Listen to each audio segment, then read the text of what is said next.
Olá, tudo bem? Sou Rui Diamantino, estou aqui pelo canal do Cefas, Círculo Espírita Francisco de Assis, para fazer um comentário sobre o Carnaval.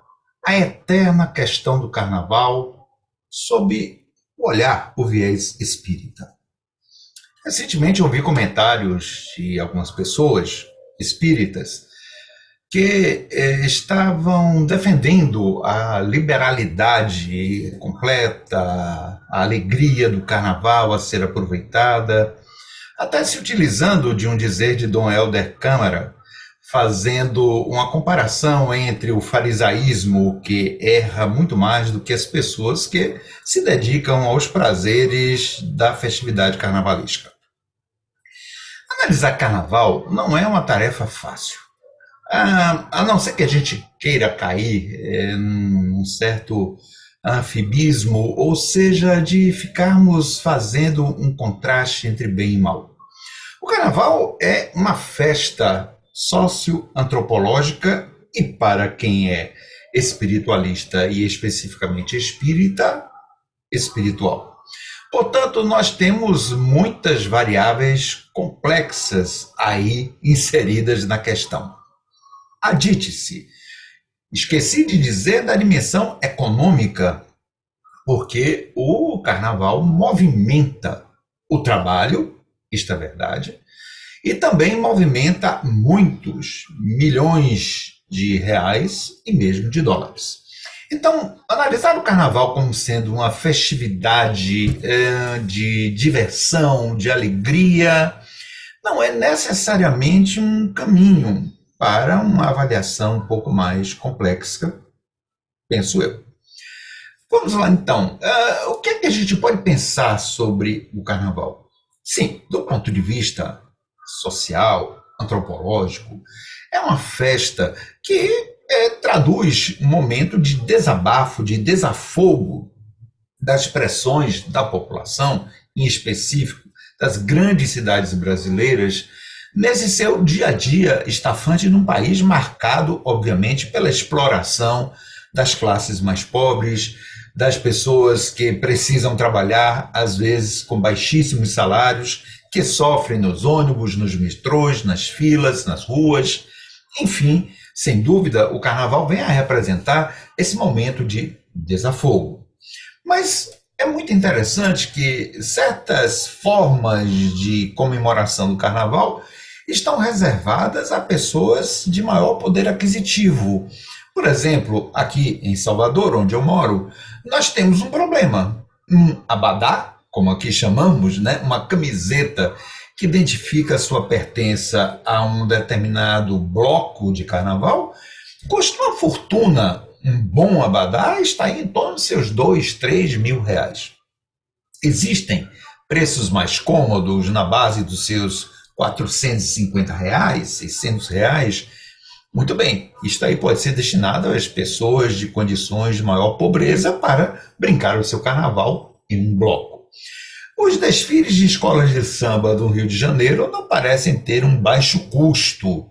As escolas precisam de dinheiro para apresentar aquela verdadeira luxuosidade nos seus desfiles, aquela ostentação que realmente regala os olhos, mas que deve ter custos, principalmente para as pessoas pobres das comunidades. E assim pode-se pensar em todo o Brasil. Ou seja, o carnaval movimenta milhões, nem vamos falar de reais, mas sim de dólares. Tem um grande fluxo de empreendedores, de empreendimentos, inclusive os blocos, as escolas de samba, enfim, os bailes de carnaval, que custam muito. E, naturalmente, que os carnavais, como aqui em Salvador de Bairros, são carnavais mais módicos, são públicos e que, naturalmente, as pessoas brincam de graça. Sim, aqui na Bahia também, os grandes blocos têm as suas chamadas pipocas, em que as pessoas não estão no bloco, mas acompanham a sua passagem, pulando ao som das grandes cantoras, enfim, das estrelas que vêm para passar o carnaval em Salvador e passar com seus trios elétricos, etc. Mas o fato é que quando Dom Helder Câmara falou do carnaval, aí pela década de 60, e eu já era um menino crescidinho e testemunhei um carnaval, o carnaval tinha uma outra perspectiva. O carnaval era essencialmente, efetivamente, uma passagem para a vinda da quarta-feira de cinzas, quando o Brasil era um país essencialmente católico, quando o Brasil era um país predominantemente católico, quando o país fazia sua preparação para o período da paixão, da quaresma, etc, etc. A tal sorte que aqui em Salvador, por exemplo, às 10 horas da terça-feira de carnaval, se interrompia qualquer passagem de qualquer coisa e as pessoas voltavam para casa. Era uma determinação do próprio governo, no caso da prefeitura municipal.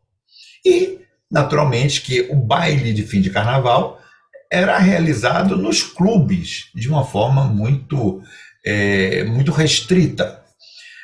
E o carnaval, que a gente chama carnaval de rua, que é esse carnaval popular que todo mundo pode aproveitar, era de tal tranquilidade que eu, criança, podia ficar na rua, próximo, claro, aos meus pais, sem ser molestado. Não víamos cenas de qualquer natureza.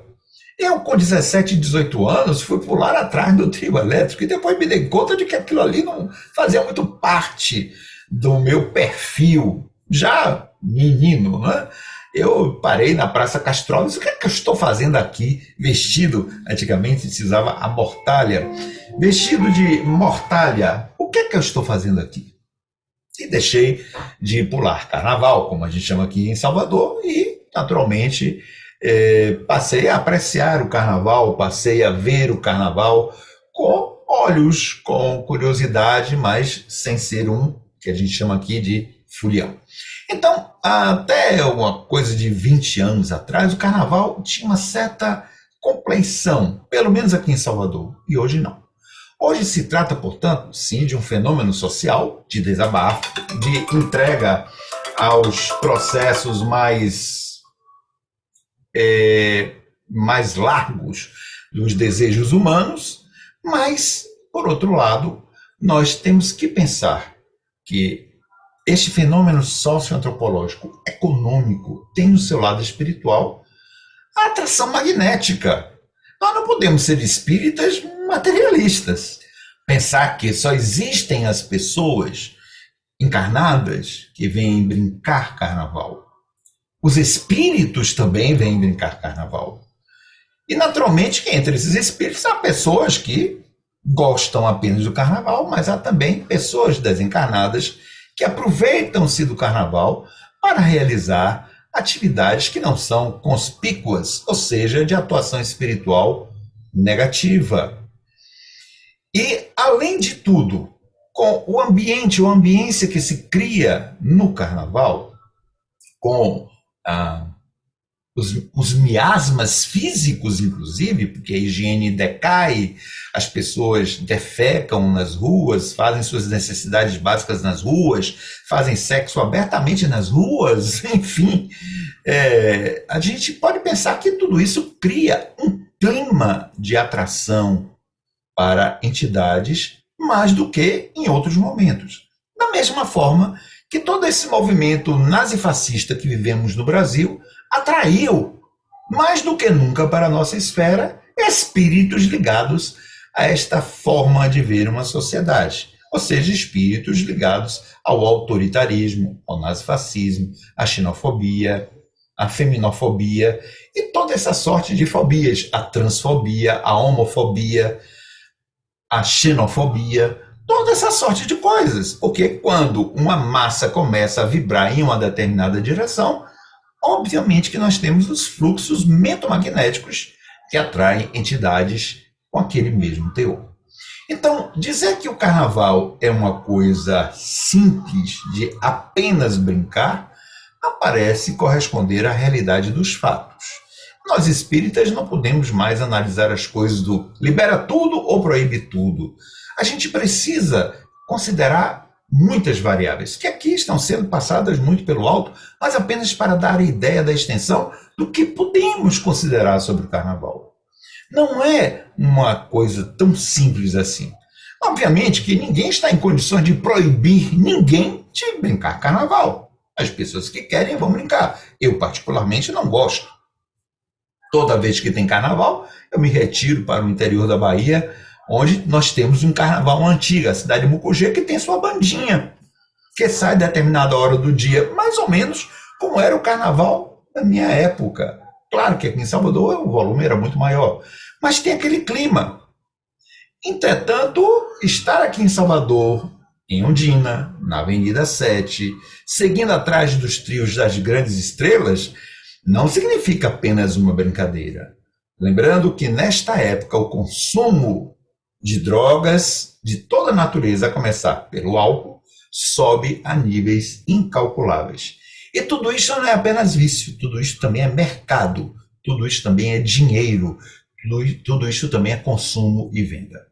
Então, quem quer brincar carnaval, que brinque. Nós espíritas temos o dever de pensar na complexidade disso que é um carnaval, inclusive no aspecto espiritual. E não podemos menoscabar, não podemos desprezar que neste período, obviamente, espíritos bulhentos se intensificam na sua proximidade com a população, porque nela encontra a oportunidade de usufruir de energias materiais que, em outros momentos, embora ainda continuemos num mundo materializado, diminui de intensidade. Mas que o carnaval provoca isso, provoca, não é? Então, cada um que faça da sua vida o que bem entender. Cada um brinque o carnaval ou não brinque, realmente conforme o seu senso de liberdade, de livre-arbítrio. A escolha é de cada qual. Um abraço e até uma outra oportunidade. Paz e bem em Cristo.